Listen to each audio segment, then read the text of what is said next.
Metroid Fusion, or Metroid 4, is the 2002 Game Boy Advance title released by Nintendo, and often described as one of the best games on the system. I found it to be, like Metroid Zero Mission, one of the tightest and most rewarding games on the system that any Metroid fans, or fans of action games in general, should try out.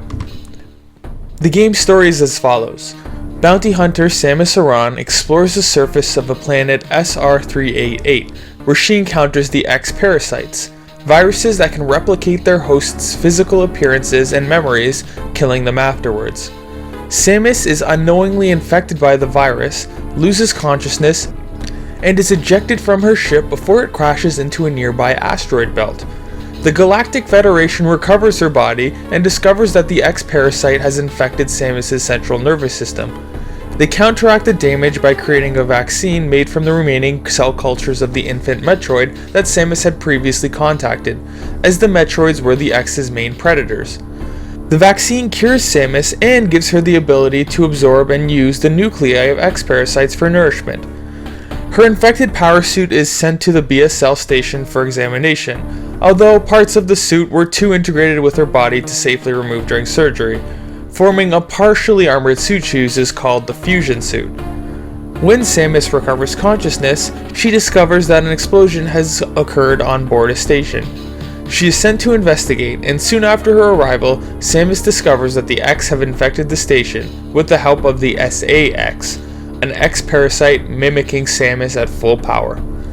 It's up to Samus to explore the station, avoid the dangerous clone of herself, and discover what's really going on in this mission.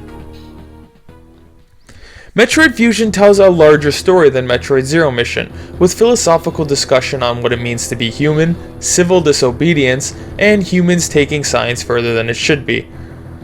Beyond this, the story offers a lot more insight into Samus' character, how headstrong she is, and brave. However, the most ingenious thing about the story in this game is that it's so intelligently implemented and paced. Most of the story is told through short soliloquies in the elevator as you move to the next section, or when you're getting instructions from the computer up to your next objective. It could have been so easy to just lump the story into several super lengthy cutscenes like most games would have done, but the game instead chooses to offer the story in bite-sized pieces throughout the 5-hour quest, meaning that the game never loses its flow. The story itself is pretty simple, but the way it's told complements the gameplay and makes it much more memorable and enjoyable to the player, especially if you don't care much for story. However, the focus of Metroid Fusion is its awesome gameplay. Like previous Metroid titles, this game is a side-scroller where you run around a maze-like area, finding secrets, blasting baddies, and fighting huge, ugly bosses. The difference in this Metroid game is the location, which is set in a space station which is set into 6 or so areas, and you're given objectives in order to guide your progress. Like other Metroid games, the game is about figuring how to get around, but thankfully the map system is really tight, though you may need a walkthrough once in a while. So the game is your typical Metroid adventure, except for the aforementioned SA-X, who really shakes things up. Throughout your adventure, this fully powered Samus will stalk you and try to destroy you on sight, and it's like a horror game. You can't fight this thing back. The only thing cooler than playing as Samus is fighting against her, and the game really liked to scare you with this and kept you on your toes with this thing. This was a welcomed addition to Metroid Fusion, though I don't think the SA-X showed up enough times to be super threatening. I only ran into it maybe 2 or 3 times or so throughout my normal course of the gameplay, but I think that would have jacked up the difficulty if you ran into it everywhere, so it was good enough.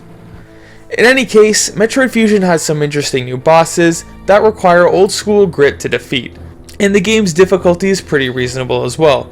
You won't breeze through this one, but you won't get too frustrated with the difficulty either. I've also heard a lot of people complain that this game is too short. I beat it in about 4 or 5 hours, but honestly, I'll take quality over quantity any day. This game has some great replay value as well. The graphics in this game are pretty outstanding, especially if you stand back and realize that this came out in 2002 on the Game Boy Advance. This is still an amazing looking game today, with very detailed graphics, especially on Samus and the bosses, and the locations are also pretty cool, more varied than previous games and fun to explore. The music in this game is great as well, perhaps not as memorable as previous titles, but it still amplifies the mood and makes this thriller space adventure all the more enjoyable. In conclusion, Metroid Fusion is an extremely tight, must-play game for the system. The controls are perfect, the gameplay is varied and exciting, there are a ton of memorable and enjoyable moments, it really is the full package. If you haven't played a Metroid game yet, then you're still fine taking this one for a spin. Or a screw attack. Thanks for watching.